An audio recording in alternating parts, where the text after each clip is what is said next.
Hello guys, welcome back to my channel official Amrao. Guys, इस video में देखेंगे कार्यपुस्तिका गणित ज्ञान कक्षा 5 के अंतर्गत पार्ट 15 का हल। तो पेज नंबर 97 के क्वेश्चन को सलूशन देखेंगे। पार्ट का नाम है ज्यामिति और कोण, ज्योमेट्रिकल एंगल। पटरी या प्रकार की मदद से बिंदुओं को मिलाकर निम्नलिखित आकृतियों को बनाओ। तो ये वर्ग है। वर्ग में क्या होती है? चारों भुजाएं बराबर होती हैं। ये भुजा, ये भुजा, ये भुजा और ये भुजा, ये चारों भुजाएं बराबर। नेक्स्ट आकृति इस तरीके से उन्होंने कहा है आयत। तो आयत में इसको क्या करेंगे हम लोग? इसको इस तरीके से चारों भुजाओं को मिला देंगे। जब चारों भुजाओं को मिलाएंगे तो इस तरीके से ये आकृति जो बनेगी, ये आकृति बन जाएगी आयत। आयत में क्या होता है? आमने सामने भुजाएं बराबर होती हैं, यानी ये भुजा इस भुजा के बराबर होगी और ये भुजा इस भुजा के बराबर होगी।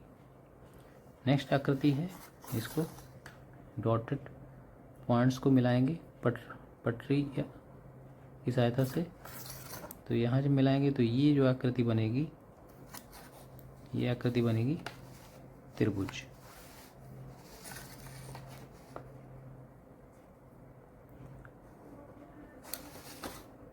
उसके बाद ये वृत्त, यानी कि जो डॉटेड लाइन है, इसको इस तरीके से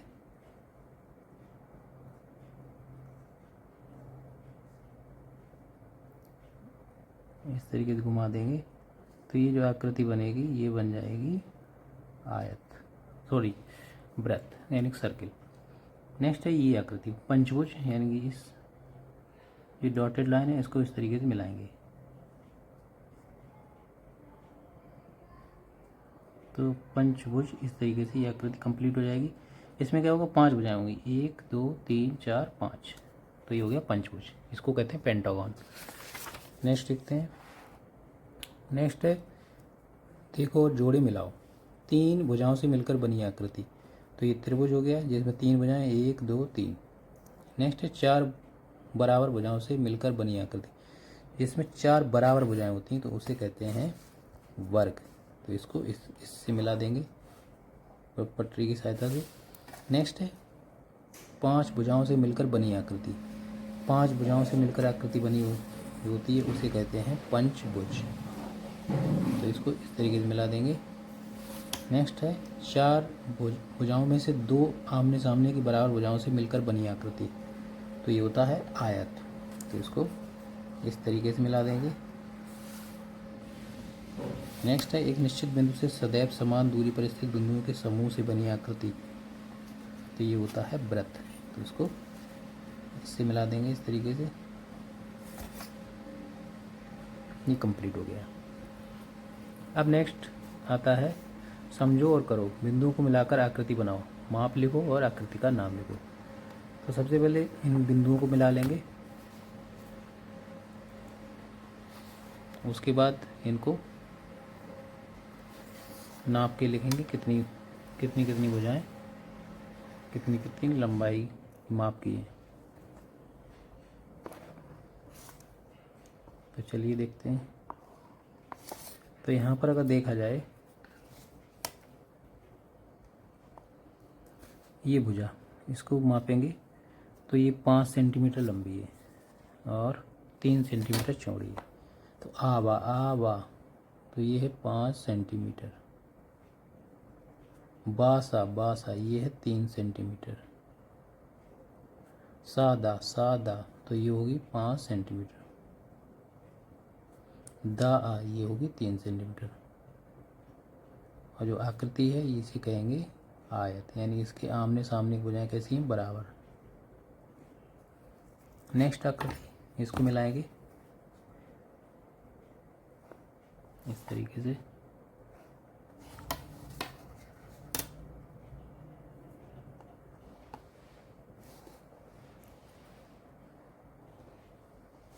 इसको माप लेंगे। इसकी लंबाई ये है 3 सेंटीमीटर। आबा है 3 सेंटीमीटर। उसके बाद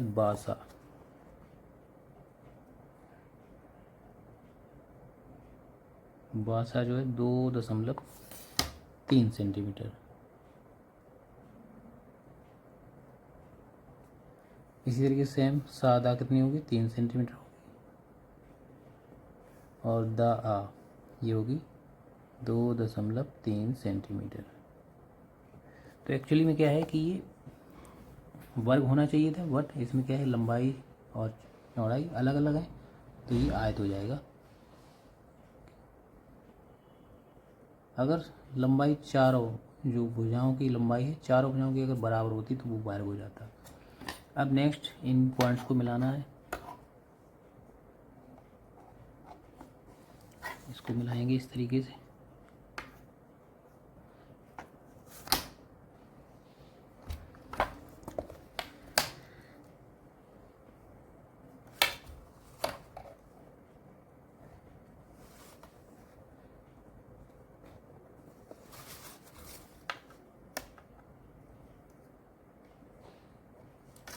अब इसकी लंबाई माप कर लिखते हैं।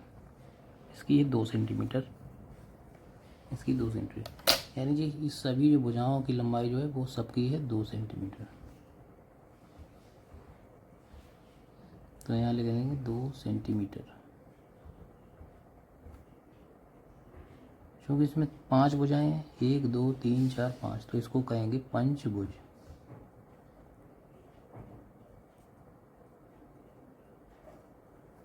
तो इस तरीके से ये कंप्लीट हो जाएगा। अब नेक्स्ट पेज यानी 100 पेज की क्वेश्चन देखते हैं।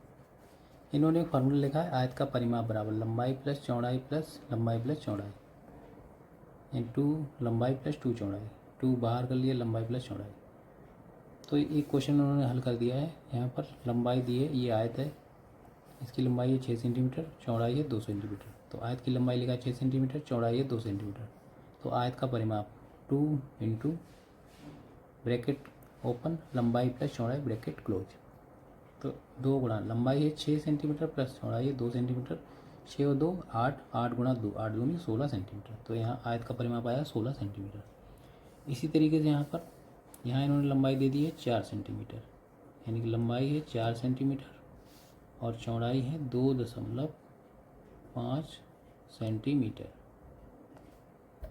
तो आयत का परिमाप क्या हो जाएगा 2 इंटू लंबाई प्लस चौड़ाई।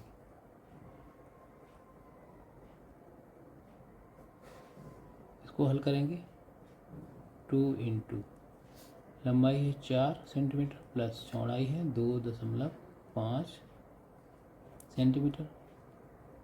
इसको हल करेंगे तो 2 गुणा 4 और 2 6, 6.5, 6.5 होता है 6.5, 6.5 का 2 गुना हो जाएगा 13 सेंटीमीटर, यानी कि आयत का परिमाप आ गया 13 सेंटीमीटर।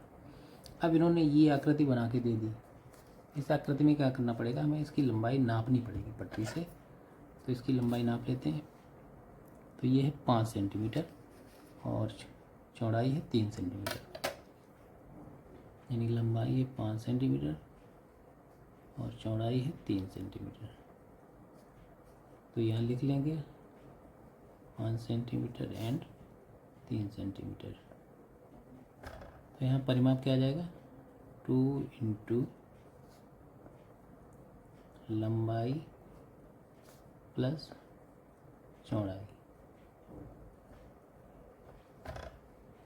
हल करेंगे 2 इंटू लंबाई है 5 सेंटीमीटर प्लस चौड़ाई है 3 सेंटीमीटर, 2 गुणा 5 3 8, 8 गुणा 2 8 दूनी 16 सेंटीमीटर। इसी तरीके से नेक्स्ट ये आकृति दी गई, इसकी लंबाई नापेंगे। इसकी लंबाई है 4 सेंटीमीटर और चौड़ाई है 2 सेंटीमीटर। तो यहाँ लिखेंगे 4 सेंटीमीटर और ये चौड़ाई 2 सेंटीमीटर। इस तरीके से कर लेंगे। परिमाप क्या आएगा, आयत का परिमाप 2 इंटू लंबाई प्लस चौड़ाई।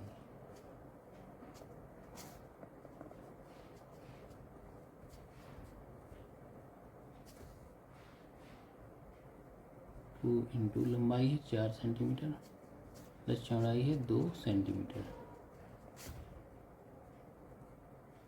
2 गुणा 4 और 2 6 सेंटीमीटर, 6 गुणा 2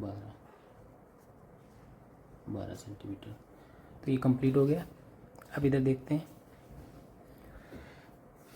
यहाँ पर क्या है, वर्ग। वर्ग का परिमाप लिखा है वर्ग की चारों भुजाओं का योग या 4 गुणा भुजा। इसको जब सॉल्व करेंगे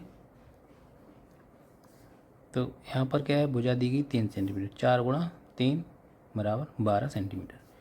इसी तरीके से यहाँ पर इसको सॉल्व करेंगे। यहाँ पर वर्ग का परिमाप क्या हो जाएगा, 4 इंटू भुजा, और भुजा दी गई है 2.5 सेंटीमीटर।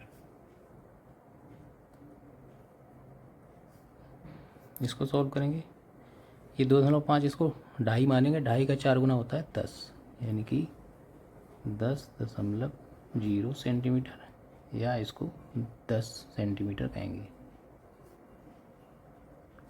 अब हमें क्या करना है, तीसरी आकृति में ये भुजा नापनी है, उसके बाद इसका हमें परिमाप बताना है।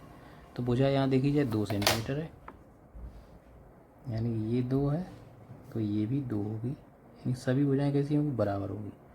तो ये वर्ग की एक भुजा है 2 सेंटीमीटर, तो परिमाप हो जाएगा 4 गुणा भुजा, 4 गुणा भुजा मतलब भुजा है 2 सेंटीमीटर, और 4 गुणा 2 करेंगे, 4 दूनी 8 सेंटीमीटर। नेक्स्ट है, ये बड़ा वर्ग बना है, इसकी लंबाई है 4 सेंटीमीटर, तो यहाँ लिखेंगे 4 सेंटीमीटर। ये भुजा 4 है तो ये भी 4 होगी, ये भी 4 होगी, ये भी 4 होगी, तो एक भुजा है 4 सेंटीमीटर, तो परिमाप क्या हो जाएगा, 4 इंटू भुजा,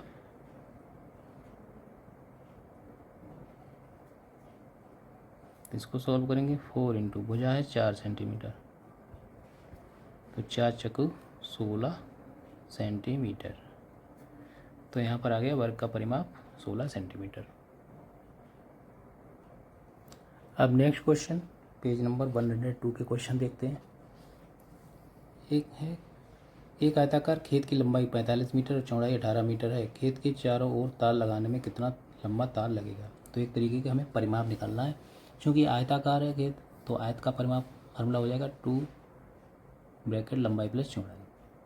तो यहाँ पर लंबाई 45 मीटर और चौड़ाई 18 मीटर, इसको जोड़ के उसका 2 गुना कर देंगे तो उत्तर आ जाएगा 126 मीटर। नेक्स्ट क्वेश्चन है, वर्गाकार चबूतरे की एक भुजा की लंबाई है 8 मीटर। तो यहाँ एक तरीके का ये वर्ग है, इसकी एक भुजा की लंबाई है 8 मीटर। जब एक की 8 है तो चारों भुजाओं कैसी होगी, 8 मीटर। तो चबूतरे का परिमाप, चबूतरे का परिमाप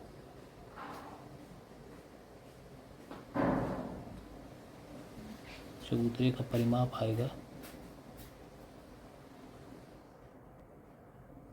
तो यहाँ से क्या आ जाएगा 4 इंटू 60, यानी एक भुजा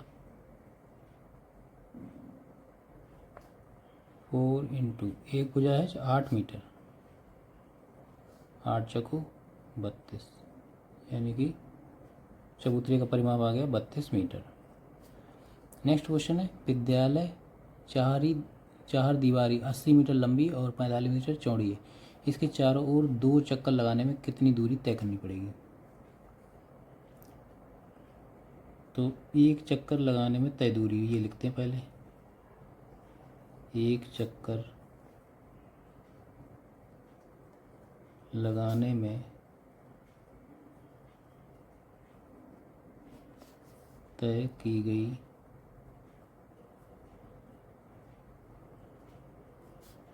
दूरी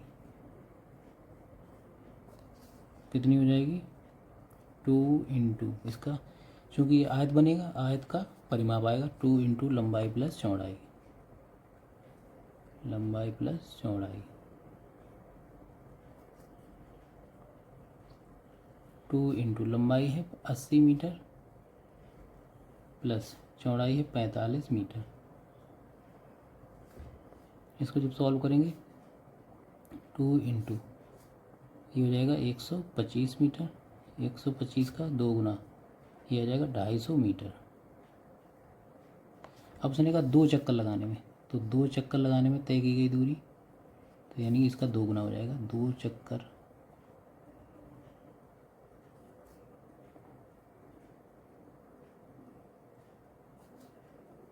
लगाने में तय की गई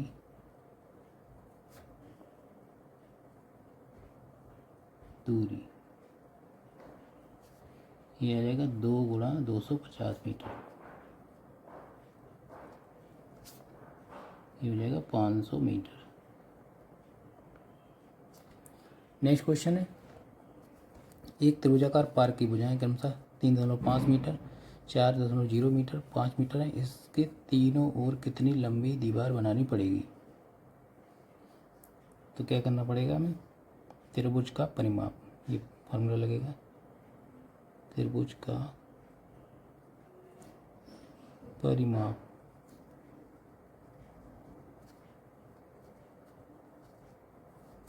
ये हो जाएगा भुजाओं का योग।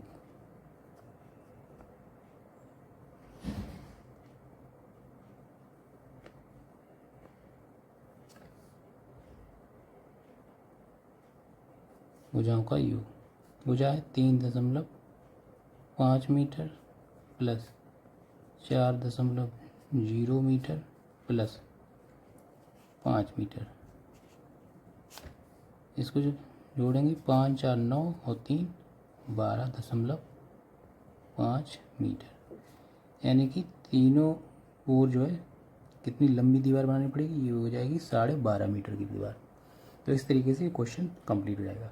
नेक्स्ट वीडियो में हम लोग नेक्स्ट पेज के क्वेश्चन देखेंगे। तो मिलते हैं नेक्स्ट वीडियो में।